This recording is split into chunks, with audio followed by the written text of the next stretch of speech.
day, good happy Sunday, whatever. And and thank you for partaking here in the Odyssey Files. I'm your host, Michael O'Neill. With me, as always, is my wonderful co-host, Mr. Anthony Hernandez, live from Texas. Just want to throw that out there. Live from Texas. Him, not me. I'm still in Minnesota. But how you doing? All right, and you? You know what? I'm It's decent. Sunday. It's Sunday. I got a whole 35 and a half hours off of work. So that was my weekend. So go me. Start again tonight at 8 p.m. Ain't that swell? But anyway, we want to get right into it because we have a very special guest. Special as in mom treats you right, maybe gives you an extra piece of toast, kind of special. But great friend of mine, a brilliant paranormal investigator, and himself and the rest of his team, Supernatural Investigators of Minnesota, have detoured off from not only just doing paranormal investigations, but into trying to use the paranormal to solve cold cases, or in some instances, freezer cases, because it's been a long, long time. So you being a fan of cold cases, me not knowing all that much about them, but yeah, so we're going to bring him back on. He was, I don't even remember how long ago he was on to talk about this, but yeah. So, ladies and gentlemen, welcome back to the show, Mr. Jerry Ayres. Hey, everybody. Jerry. What's up? What's going on? So you're from Texas? Yes, sir. All right, whatever. Wait. Hold on. One quick question. Did you come on and say, what's up? I don't remember. Curious. Did I hear that right? Did he do that? I believe he did do that, but okay. Oh, jeez, Jerry, you're living you way don't too like much that? in the past. I mean, I did in like 1998, but he's bringing it back. He's bringing it back. Oh God! Out of all the things you could bring back, please not that. So, anyways, Jerry, buddy, Mike, Anthony, you've been. Anthony? Holy Anthony. God. That's the way I always say Anthony. So Anthony. I'm not even going to ask why. Well, back in 1975. Shut up. Quiet. So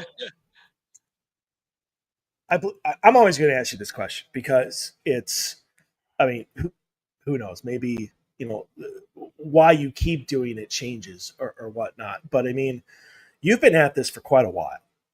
Yep. And what got you involved, or at least to want to move aside from just paranormal investigation and add this to your repertoire? It was weird. Is that back in 2010 when we first started, I was working at T-Mobile, and we used to watch. I can't remember the name of the show now with Jason Haas and Ghost Hunters. Ghost Hunters, yeah.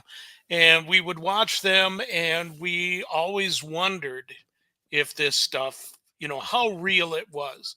I mean, I myself, I kind of believed in it. But the place that I was working at before T-Mobile, which this guy died in it, we decided that we were going to go and check it out. So the swamper of the place, the guy who takes care of everything, allowed us to go in. And we came across, on the first time out, a photo of an apparition staring through a window on the second floor, and got a Class A EVP that was addressed to me when he said, "It's over, Jerry." And that was it. Then we decided, okay, we want to know more. So we had at that time, it was a bunch of us that we didn't know what we were doing, but we kind of decided to research on certain things, K2 meters, voice recorders, EVPs, all that stuff. But one thing was different about us than other people: no crap, everything real. Um, if we can't prove it, then it's not paranormal, it's something else. So we were fixed on that. And then we started watching a couple of the other shows and stuff, and it's like, are you serious? This is the dumbest stuff I've ever seen. They just wanted to give everybody, the oh my God, did you see that type of look? And it's like, we are not that. We're not the type that when we get our pictures taken, we all go, no, that's not this team. We don't do that type of crap. We don't fake nothing. Everything that we have is real. This is what we found. And then we also are very much looking, is that really what we think it is? We're going to debunk the heck out of it until what's left is what's left, and there's some teams that don't do that. They just want to do the spooky ooky, jump in your face junk. And it's really funny is that a lot of teams out there, now I'm going to get busted on this one, I know that, and that's fine. There's a lot of teams out there, oh, we've been around forever, man. We do this and this, we've done that place. What place have they done? They've done a place where they can pay to go and to investigate. To me, that's called a paranormal vacation. That's all that is. Is that truly being an investigator? No, that's being a ghost hunter. A paranormal investigator is what Sim is. And we will sit there, like I said, debunk until we then question, okay, how could this be real? How did we? So that's the big thing about it is it drives me nuts. There's so many teams. They're nice people and everything. But if they said to me, what do you think about this that we found? You're a ghost hunter. Well, Oh, now, there's some people right there that are saying, hold on, Jerry. Watch what Well- you're saying here. well, Yeah. well, Holy cow. well, they might be saying now that we've gotten that 8-minute answer, I can chime in and say, I meant, how did you get into cold cases? Oh. Well, we actually became interested, and part of the team did too, back about 8 years ago when May and George, husband and wife on our team, they were going to go to Benihana's for their birthday dinner. And they were waiting, and it was taking forever to get a table. Well, there were these 6 ladies, and one sounded like she was a lawyer, and they were talking about a case. Well, May started talking with this one girl and everything. So when their table became ready, they looked at May and George and said, would you guys like to join us? Because tables are 8. Why wait? Come on. And so May said, well, is your sister a lawyer? Because it sounds like a case. We don't want to interrupt, And they said, no, our mother was murdered in 1996. And the law's done everything. And now we're going to turn and possibly try to find a paranormal team to take it on. And she was like, oh, the skies open up and stuff like that. You need to talk to Jerry. And so they called me up, told me about it, sent me some pictures. I got Bobby Sullivan involved in it, which Bobby's been on the show. Great Yes, guy. sir. I love Bobby. And That's a good guy. yep. And we were able to figure out which people were involved in this case just by looking at their picture. And, well, if you want to say psychically connecting to it, maybe that's the word you can use. But anyway, so we um, I got back to the girl and she was like, "You're right." They even try to fool us by giving us two pictures, one of what the guy looks like now, and the other one when he was 6 years old. Try to throw us off a little bit. Didn't throw us off. We knew that that was that picture. But it was funny is that the when I asked them, can we go to that place? Can you get us in? Get one in. We'll have one of my mom's friends go with you. So as we're there, and he's showing me the place on the 12th floor where she was murdered. But then he started making mistakes. He said, and then the people, they drug her out of there. They put their arms underneath her arm and they drug her over to this storage and they put her in. But after a couple days, the pooling blood was, oh, it just stunk so bad. He was not there, he claims. So they took her out of there and they brought her down 3 flights of stairs. He says, as she was going down the stairs, they were pulling her by the ankles and her head was hitting each step. He said, I'll just never forget that. And I thought, what? And then he said, and this is where I found her. I said, what was it on? It was on a Tuesday. Took a picture of it, sent it to Bobby Sullivan. And I said, what do you see? And he said, I see a woman draped in a white bed sheet with something around her neck. There's blunt force trauma of like a hammer in on her head and stuff like that. And I said, okay, thanks. I mean, this is just through a text. And he was like, so what are you doing? And I said, well, I've got some, ideas here. So then we left, we went outside and I said, so you discovered the body on a Tuesday? He said, yeah. I said, you were in Kankakee, Illinois at that time. This is Wednesday now. How did you were supposed to be back on Wednesday. Oh, I got the times mixed up. Really? Are you sure about that? I said, what would you say if she was here right now at this moment in time standing in front of you? Oh, I'd tell her to watch her back. Really? You wouldn't say, honey, I am so sorry. You're my best friend in the world. This is terrible thing that happened. And then he asked me who I was. I said, a paranormal investigator. And he said, what's that? I said, well, like a ghost hunter. And he goes, and you're paying these kids for this? I said, but you're lying to them. You moved the body. You know who did it. And then I pulled my voice recorder out to show him. And he moved towards me.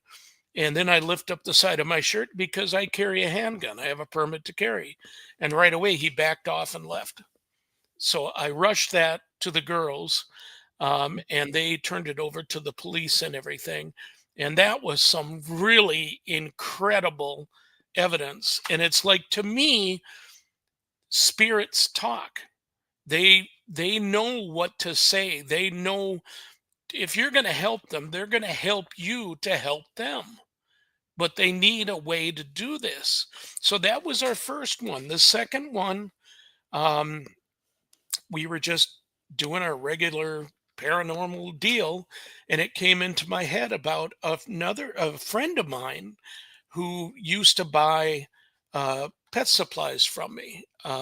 My company was called Love a Pet Supplies, and I met her at a gas station where I was actually handing off some pet supplies to a cop that bought some from me. And as I was taking everything out of my van and stuff, and I went in to get a water, and she comes out and she goes, "What are you peddling? I thought she worked there." And I said pet supplies, gave her a book and everything. She's like, "Oh, this is really cool." She goes, "So you home deliver?" Told her all that stuff. Got to know her. Martha Bacon was her last name. And over time, she started calling me and ordering litter, food, toys. And so I was delivering it. And then one day I seen her down there and I said, "Well, you off work?" She goes, "Yeah." She says, "It's getting dark." And she looked strange about that.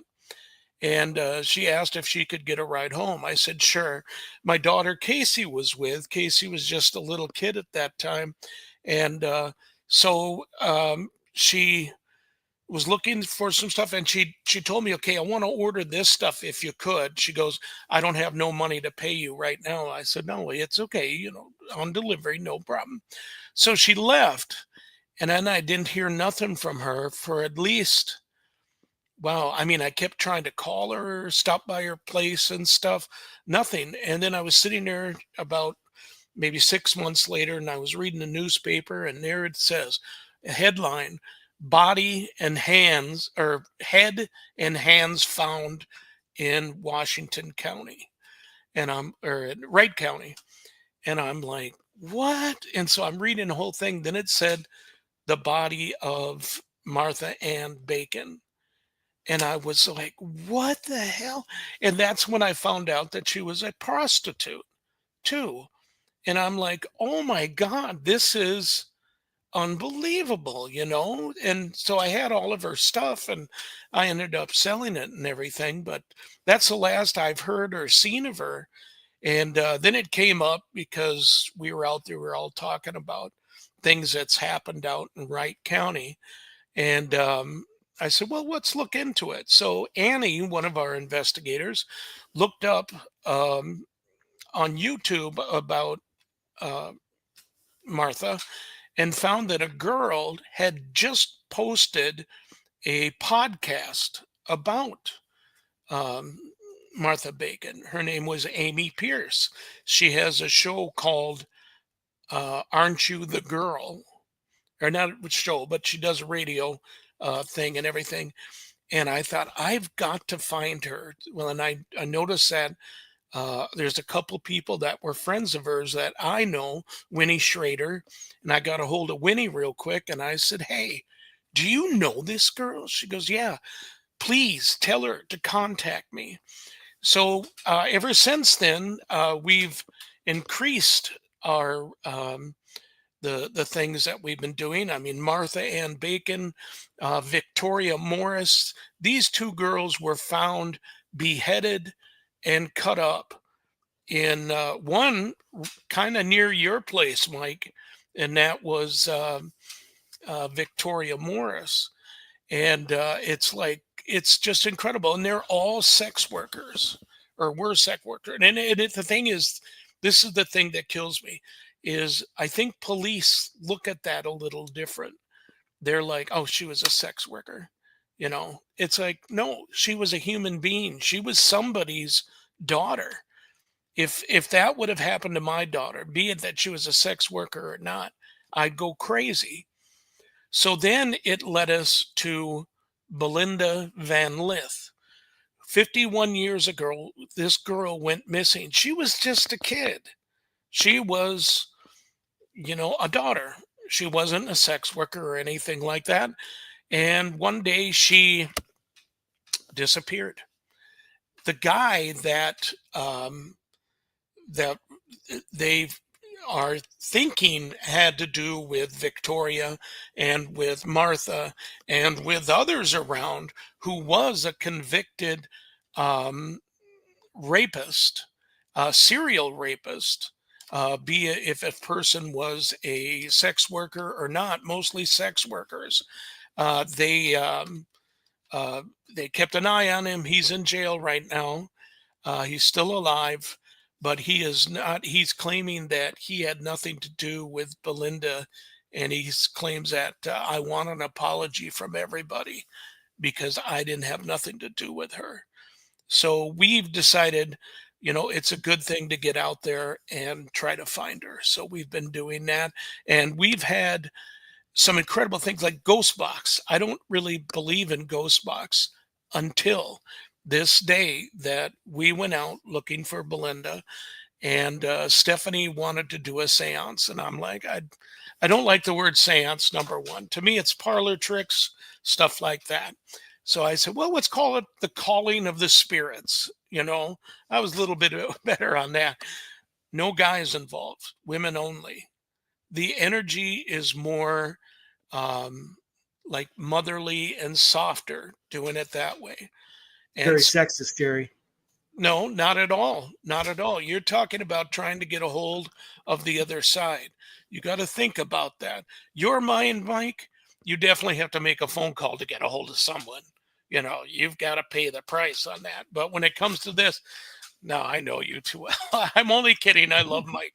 Anyway, so the girls did it. And the very first um, oh, ghost box thing that they did when they did the calling of the spirits, they asked, is Belinda Van Lith here? And the answer immediately was, leave her alone. Whoa, wait a minute. What? Leave her alone.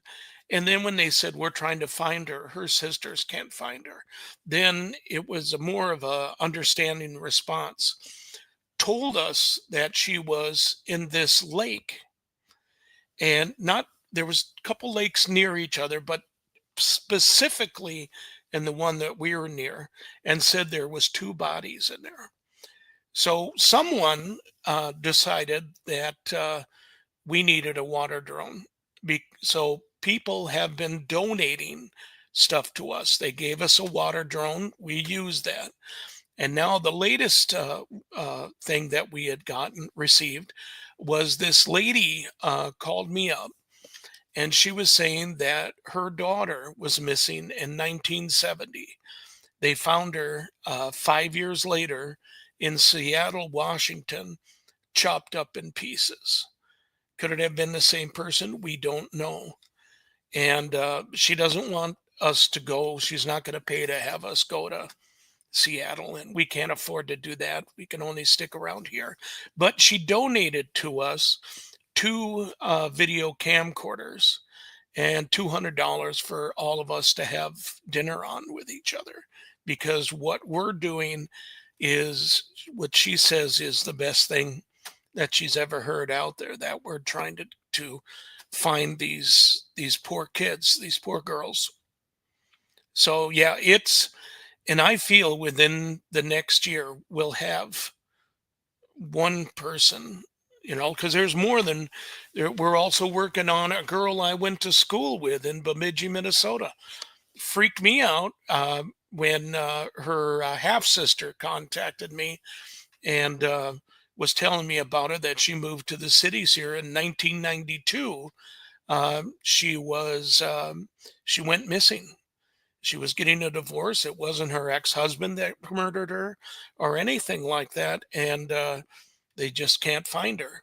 And the one thing about the going back, I'm sorry, and she was a prostitute, which I just found out that. I was surprised. But talking about the Van Lith girl, of all these cases, that one's the most special. Why? Her body's never been found. She was not a sex worker. And so where is she? That's got to be the worst for any parent or brother or sister or anything, wondering why and where is she? What happened to her? You know, what did she go through on this? And that one sticks to me very hard, because I don't know what I would do if all of a sudden my daughter just, you know, I mean, Mike, you don't have kids, but you know, I'm sure you can imagine the feeling on that. Yeah. Anthony, I don't know if you've got kids or not. You got kids? I do have a daughter, and so yeah, I could There you totally go. Yeah. hearing a Yeah, lot of these so- is kind of Right. Yeah. So this is our new thing now. So from now on, we're known as Sim Crew Cold Case, because we'll still do the paranormal and everything. So go ahead, Mike. Sorry, took over your show. I need a drink. You're the guest. That's what you're supposed to do. Oh, well, good. Anthony, I'm going to let you ask the question before I get to any of mine. Okay. So one of the questions I would have with it, I mean, there's several. First would be reception by or I guess a better question to start with would be, do you work with any of the other amateur people that are trying to solve the cases, like some of the people who do DNA research and stuff like that? We've gotten the the case files of the detectives. So we do have someone that has been working with them to get us files and everything. Also, too, Stephanie on the team, her brother is a retired detective. We sat one day for a couple hours, 3 hours, and he's really into it. He wants to help on this. So he's been really good about that. Um, I guess one of the other ones would be, well, since he's a detective, he's obviously a kind of inside uh, connection to that stuff. So not really any blowback or any sort of skepticism from a lot of the investigators and stuff like that, because that would be one thing I was curious about too. We haven't heard anything skeptical or anything from any of the you know the paranormal people that I know and stuff. They just sit there with their mouth open, looking at us like, "Oh my God, you guys are doing that," And there's been a few. I'm not going to mention the couple of teams that have been oh trying to copy what we do.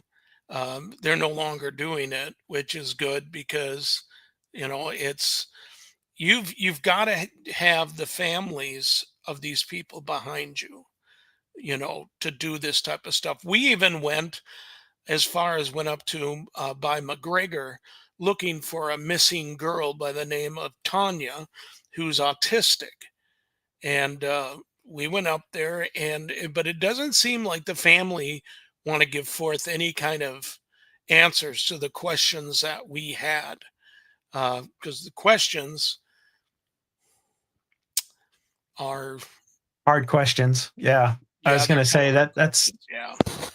that would be one of the things with I guess people trying to copy you, because what you're doing is really a put up or shut up type thing. You like Yep. there's been a ton of different paranormal shows out there, but you can only pretend so much. And with stuff like that, it's a sensitive topic for everyone involved with it. So I can't imagine anyone really putting up with any sort of shenanigans for very long with that stuff. Right. Um, One of the things that I was curious about is I'm assuming there's like a psychic or something on your team. Well, we had a girl that was helping us out for a little bit, and I'm sure she still will and stuff if we ever needed her. But we just started working out or asking questions for help from Amy Pierce's mother, Teresa Pierce, who is a very well known psychic, the Buffalo area and Otsego and places like that. She's terrific woman, and she's been kind of, she's got her own stuff going on, but she's been trying to help us out. I Dan, oh, go This is ahead. a great. No, this is that's a great segue because that was kind of my main question for kind of the stories and stuff that you told. Now, I've known you for a long time, Yep. Mr. Ayres, and you and I have talked about uh, psychics and mediums. In fact, I think you were the co-host one week when that was the topic, and obviously with the exception of some people, such as Bobby Sullivan. Like your opinion, as far as I know, on psychics and mediums and stuff, is that they're all frauds. And so it's interesting to me that your very first case, and again, you went to Bobby, so I understand, but like you seem to be leaning on, at least for that first case, solely on his word as to what went on. And now you're Whose word? Bobby's. Bobby's. So Oh, I, on I'm just, the first case, on the Willis. your Yeah, very very first case, you seem to rely very very heavily on what Bobby was Bobby. catching and what but Right. Bobby and has. sorry, go ahead. I know what you're going to Okay. say, but Bobby has proven to us already I of know. what he knows and what he can do. There's only a few that have done that, Bobby Sullivan has proved. Um, Valerie, or I'm sorry, Valentina Lomborg, while or Valentina Lomborg down in Florida proved it by, I haven't even met her face to face yet, but one day she had a selenite wand. And so I messaged her on Facebook and I said, so how can you use that to do clearings? And she goes, Jerry, you don't need that.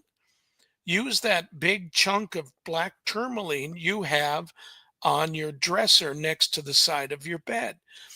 I've never told anybody about it. I've never shown anybody anything. How in the hell would this woman know that I had it there? And then I I I got a reading from her, and I never told her my brother was mentally handicapped. I never told her any of that stuff. And she had it all written out. And it's like, okay, two blown me away so far. Even Heidi Steffens, I'm going to mention Heidi. She actually, um, in a healing that I was having done, she stopped in the middle of it and she said, okay, there's someone here that wants to finish working on you. And I'm like, what? So I'm laying there and it was an incredible thing. And then I said, so who was that? She goes, well, a friend of yours. And I go, who? And she said, he said to say his name was Big T and he appreciates you bringing him to all those baseball games. How would she know about Big T? Big T died many months before that even happened. So it's like when people are that connected, that's pretty amazing. I agree, and that's not why I asked that question. My question Right. was not to throw into doubt Bobby's and Heidi's and Valentina's abilities. It's just that you have been so anti like using Bobby's gift, like using psychics and using mediums in your investigations, not like not having them as friends or talking or anything like that. So I'm just curious as to why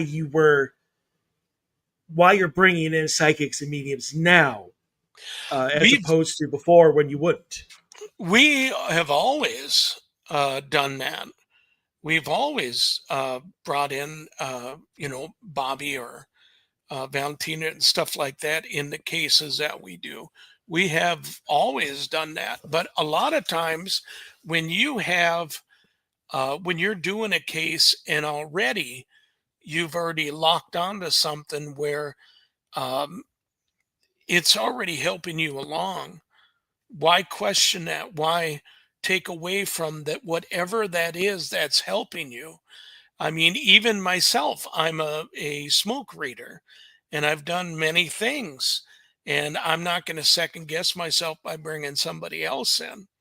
I just know. I mean, we were able to prove that that was correct in what we do and stuff. But I mean, bringing some of these guys in where it's just there might be a little bit more that we haven't seen that we never thought about, you know? I 100% agree. I have two mediums in my team right now. I Very mean, good. I'm not against it. I was just, like I said, I was just curious as to what pushed you over the line of adding it to your investigations. Oh, That's all. we've always been into it and stuff. We didn't really know who to ask, but now that we've met some very talented people like Teresa too, I think she would be good, especially just trying to find somebody to go boots on the ground with us. That's tough. A lot of um, psychics or mediums, whatever, they just they uh, they don't want to go boots on the ground. They don't want to be that into it. You know, Plus, it's you're just plus you're looking Yeah. into darker subjects. right, right, exactly. Yeah, we're using our own, um, our own.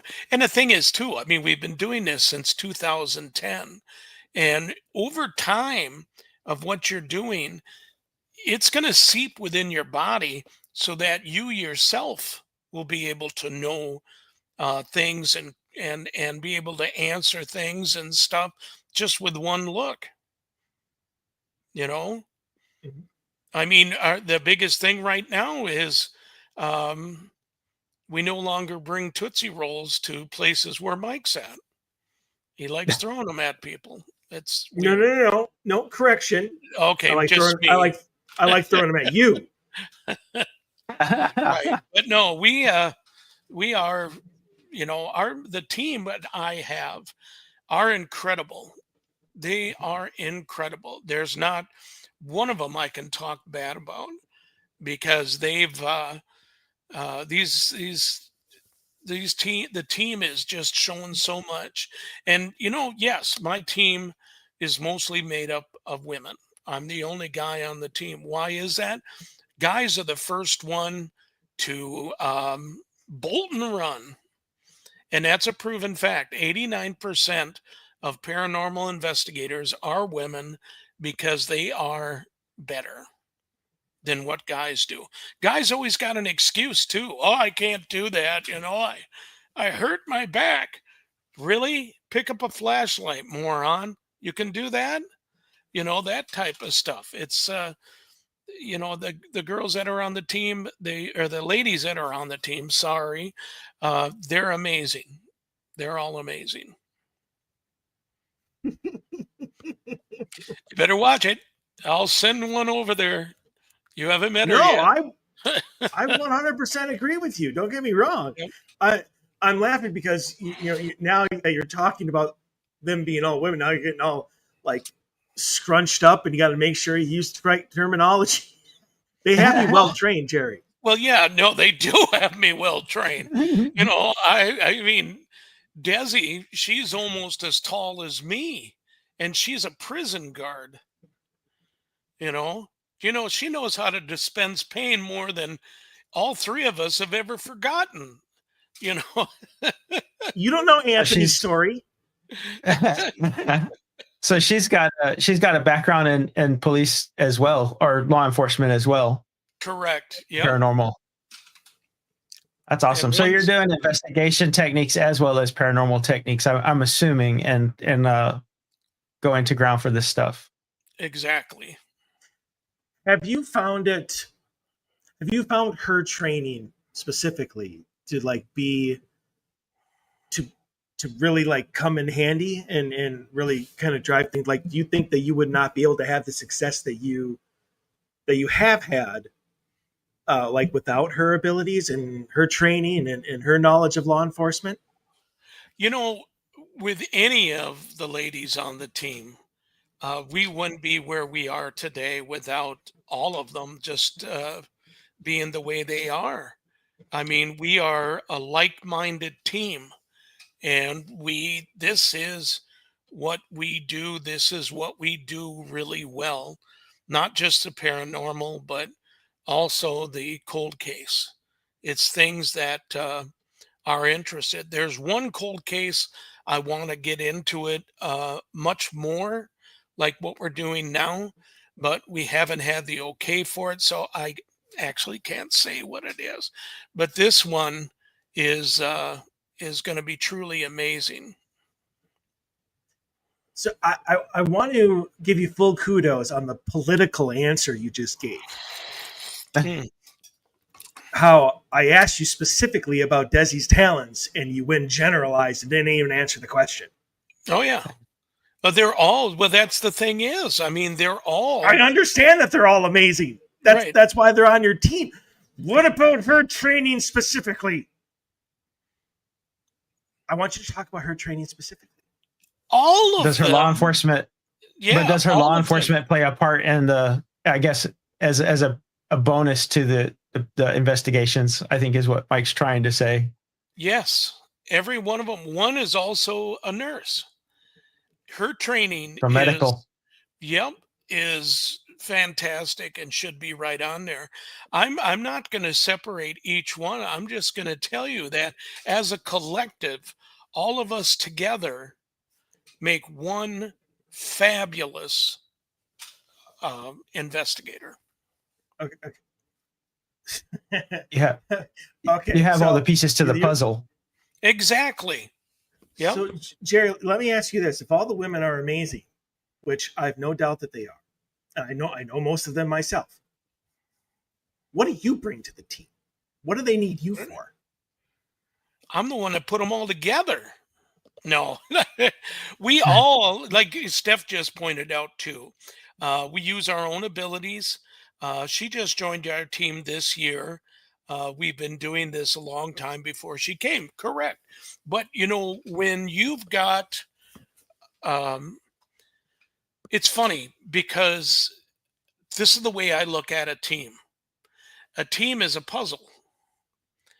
You're adding people, you're having people leave, but all of a sudden that puzzle starts to put itself together, and that's what I really feel that we've done with Sim. So right now it's a puzzle that, yeah, it's never going to be complete, but right now I think it's at its best.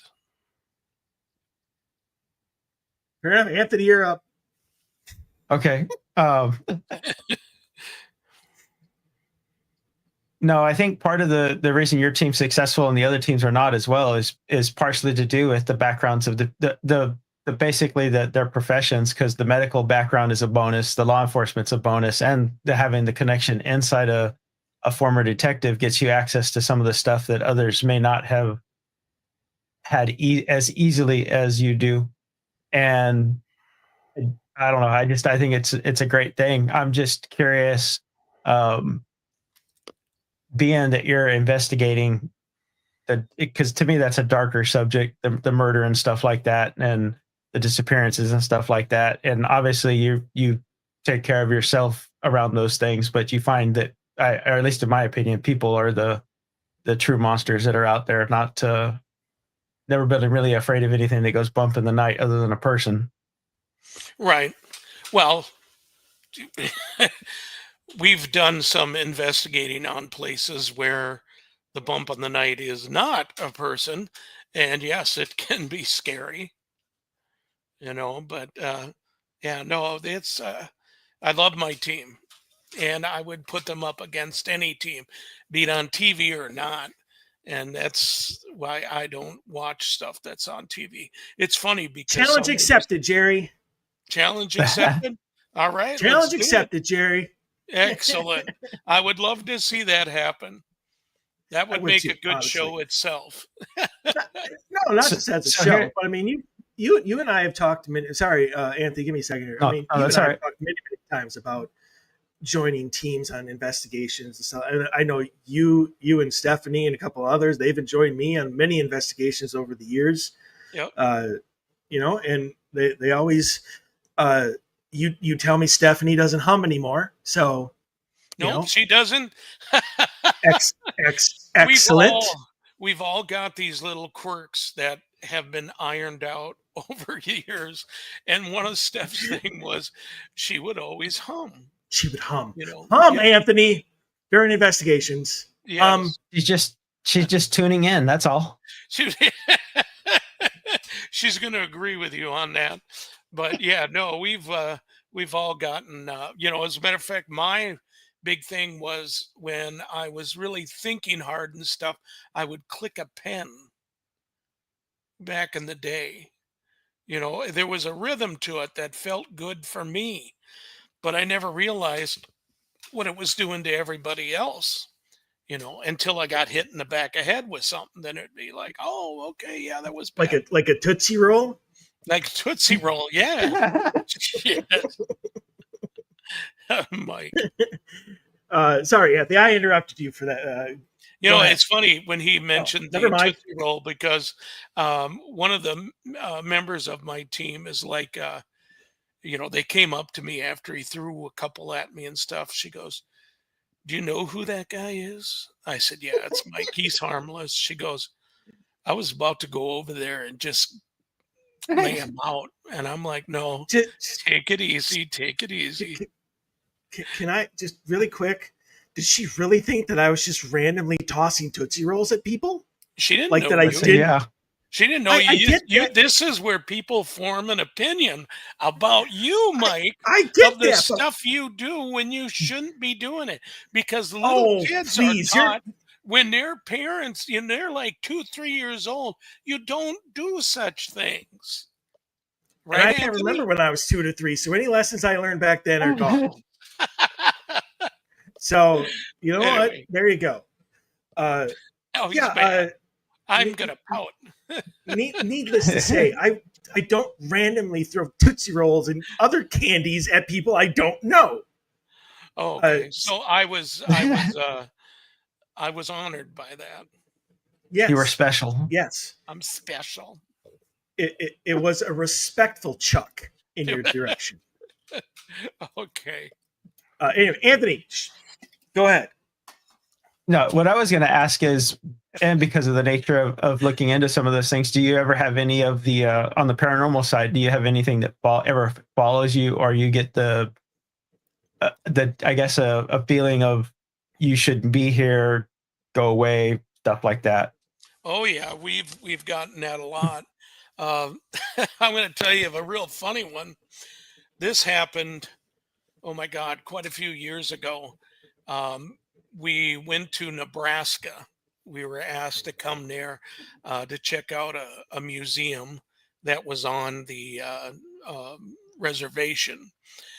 We got there. They told us about a place where cars would go after accidents or suicides. And so it was a junkyard. We got to the junkyard and they separated them. This is regular accidents over here. This is suicides over here, where people use their cars to kill themselves. And this one over here is, accidents where someone died, but it wasn't suicide. It's like, okay, so we're doing EVP work and stuff, and K2's going absolutely crazy and stuff. All of a sudden, this native guy that we were with that showed us that, he's like, no, you can't do this. He was freaking out. No, you can't do it. Well, we got back in the car and we were driving off to go take a look at a school. And on the way, uh, myself and Mike, one of the guys on the team at that time, not this Mike, Not me. and we started developing some type of hatred for each other. And we stopped at a gas station and I had to go to the bathroom. I had to go now, you know. Well, he claims that for some reason he should go first. So I hurry up and got out, went in there, took care of my business, came on out. And then he decided he wanted to fight about it. And I mean, we were so close to blows. We were screaming at each other and everything else. We got back to the hotel, and I was so enraged, and everybody else was enraged. It was everything we picked up at that. That's just where we believe at that place, and the junkyard. And I even grabbed all my stuff and walked on the road to hitchhike back to Minneapolis. I mean, this is how it was just incredible. And then finally, this one native guy said, you guys need to smudge all that junk off you right now. So we did. And we're like, what happened? What happened here? And we believe that it was from that place that we were at. And we were looking into that stuff. And it's like, we should have never done what we did. But, I mean, it would have been helpful if the guy would have told us ahead of time, don't do that stuff here. They don't. In other words, Native American people don't talk about that stuff. Yeah. And why didn't he even tell us, about this? We didn't know about it until we got there. It was nuts, man. It was nuts. You're dealing with so much, I would think, because you're dealing with suicide, accidental deaths, and just, yeah. So, I mean, someone who accidentally died, there could be rage involved because they died. Someone who committed suicide, there could be rage involved before that happened too, or the fact that now that they're stuck there. Right. Oh, sorry. Very little sleep, and plus two, I never got to take a shower because this whole complex does not have any hot water. That makes for a fun day. No, Yep. no, Yep. no, not So fun. Jerry, Mhm. um, do you think, and there's kind of two different aspects to this question. Uh, what do you think is, I guess, in store for you guys and the team going on the cold cases? And do you think that there will ever be a time in the future where you transition specifically to cold cases? Well, the second question you asked, no, we're always going to be doing the paranormal. The paranormal is so vast and so huge. Things go on all the time. And we're always going to be asking questions about what happened. Why is this happening? That's our biggest thing. With the cold case, I believe by next week or next week, next week, this is going to happen, but no, by next year, that I feel that we will have broken one case open, and it's going to be gigantic. Yep. And this new case, Okay. actually, two new cases we're going to be working on here. Um, I'm hoping something really does take off on that because that is monumental all over the United States. And that one's, I mean, we're not out to get any like contract on TV or nothing like that. We're not that type of Yeah. people. We just want answers, plain and simple. You know, there. I think I I'm answered. waiting for you, Ann. Okay. I didn't know if you were going to ask something or not. So what have y'all looked at adding like the DNAs and some of the other groups that do stuff like that into including them into what you're looking into or Oh yeah, I mean that's already been put in there. We've okay. the DNA has already been put in from the detectives and everything else. We've gotten to see a lot of that, and now the new cases. We're hoping that they're going to open that up. The one thing about cold case, there is not enough people in the police department to really take a look at it. Oh yeah, it's There's yeah. just not enough. As a matter of fact, I was talking to a police officer on Friday at my job, and he came in, and we had this big. I work for the city of Columbia Heights, and they were looking for all sorts of people and stuff. And I'm going down the list now. I don't have a degree for any of these, but one thing I seen that was missing, I said, they're never looking for any cold case people. I said, that's sent elsewhere and stuff. I said, well, yeah, but there's still cold cases around that people need to look at, and you figure out what happened then, you're going to know better what's happening now. And he goes, Well, well, and yeah, plus there's so patterns. exactly, patterns and stuff like that. And it's like, I just wish I could land a job doing some of those. I think that would be fabulous. But instead, we're doing it with the paranormal, what we're already comfortable with, and we're asking the paranormal to help us in locating these Well, different I things. would I would think at least from some of the stuff I've heard down here is like a lot of the police stations, the cold cases and stuff, there may be a couple of people who look at those things, but that's a couple of people out of thousands of cases because unfortunately, like you were saying before, a lot of those crimes involve people with questionable habits, prostitutes, drug users, That's another the thing. people Yeah. that you won't miss. Right, exactly. And it's like, really? I mean, we can't think like that in society. Oh, you're not going to miss them. They were into drugs. Well, bullshit. I mean, that they were family. They were brothers, sisters, moms, and dads and stuff. It's got to be, there's a question on what exactly happened there. And to catch one, you might catch a person that did 5 or 6 other things out there that finally ties everything together. Well, I've always looked at it like they shouldn't ignore those cases specifically, because if you ever look at the patterns involved with the people who commit these crimes, there are patterns from animal abuse.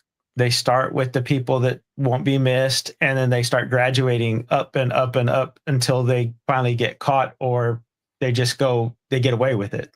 And, the thing is, everybody should be missed. There shouldn't Yes. be just one person out there that someone can say, well, nobody's going to miss him. He's still a person. He's now part of the paranormal. But Plain and and that was the simple. other thing I said that, or I thought that what you're doing is not really outside the paranormal. It's just a more focused area of the paranormal, and Exactly. probably one that a lot of people may or not be comfortable with looking at, even though everyone's looking for talking with a spirit or something like that. You're getting involved with stuff where people may not want you asking those questions to begin with, at least the ones that got away with it. Right. Exactly. But they're going to You, get caught, plain and simple. the interesting is this correlation that just popped in my head or whatever. But I mean, we as investigators in the paranormal who go out to businesses and homes to try to help people understand what's going on in their experiences, we use a lot of real world like type technology and everything to solve these cases. And now you're doing the exact opposite. You're using the paranormal to help you solve real life Yep. type issues with cold cases and stuff. And I'm wondering, I can't imagine anybody would be against it. Like, how dare you use the paranormal to try and solve this murder? Like, I can't imagine anybody would ever say something that stupid. There's some people that believe that. There's even police officers and everything that are like, come on, really? They'll think You they'll, know, they'll think. I mean, I honestly would think you run into the part where they would think that it's either you're faking it, you're something evil, dark, demonic, whatever you want to call it, or they just run into skepticism, and just because it's something that they can't wrap their head around, they don't want to accept that, whether you can prove it or not. right. And honestly, in this day and age, I mean, for a police officer especially, like I could imagine, like they're not. I don't think they're any so much against somebody solving a crime in any way, shape, or form, whether it's paranormal or not. I would assume for like skeptics and officers and stuff like that, like they doubt your intentions Right. because a lot of people are out there to showboat. Yes. They're out there to be, Yep. look at me and look what I can do and trying to get on the news. And then, as you said, maybe try to get a TV show out of it. I think they have a hard time believing that people would do this because they want to help others as opposed to benefiting themselves. Right. And That's uh, true. And that's one thing with Sim. My team, they're awesome. This is what we want. We want to find out who did this stuff, and keep looking to help the next person on down the line. And so, uh, no, go I ahead, was going to Anthony. say, one of the things that or at least in my observations of that stuff, is that or at least to me, you find the really good detectives and stuff that are out there. A lot of them, besides going off evidence, will go off gut feelings and intuition, and they call it something else and don't want to acknowledge that it could be something else they're tapping into. Right. Yeah, they call that reasonable suspicion. Right. Is what the gut is. So we're out of time, unfortunately. Um, so if anybody has maybe a cold case they want you to take a look at, or if they want to I guess, follow the fact of what you're doing in cold cases, how might they go about contacting you? Well, they can go to our website, siminnesota.com, or Facebook, Supernatural Investigators of Minnesota. Our phone numbers are listed right there. My phone number is, if they just want to know more about what we do, if they have any kind of leads or anything like that, or any particular question, call me, 612-532-2380. And I'll be more than happy to talk to you about it. Perfect. And if anybody is interested in needing a paranormal investigation, you contact me and not Jerry. No, don't my team's, contact him. my team's better. Oh, there's no such thing as a better team or not. You know, we all do You brought things it up, different, Jerry. Mikey. Yes, we do. You didn't have to yell at me. I feel bad now. Anyways, so yeah, Jerry, thank you for coming on. I know I gave you all of like 12 hours notice, so Yeah, that's fine. appreciate it. But yeah, so we'll have you back, another couple months or anytime that you have any sort of Anytime, you guys. update or whatever, let me know, and you'll Yep. be more than happy to, or we'll be more than happy to have you back on to talk about it. But that does it for us. Right. Sounds Well, it was good. nice meeting you, Anthony. Yes, sir. Nice meeting you too. Yep. Yeah. Go. And we're gonna go now. So Okay. stop talking. All right. Until then, stay healthy, stay safe. We'll see you You back too. here next week. Where Ken Boggle will be back on the show for the first time in a couple years. Looking forward to it. See you guys next week.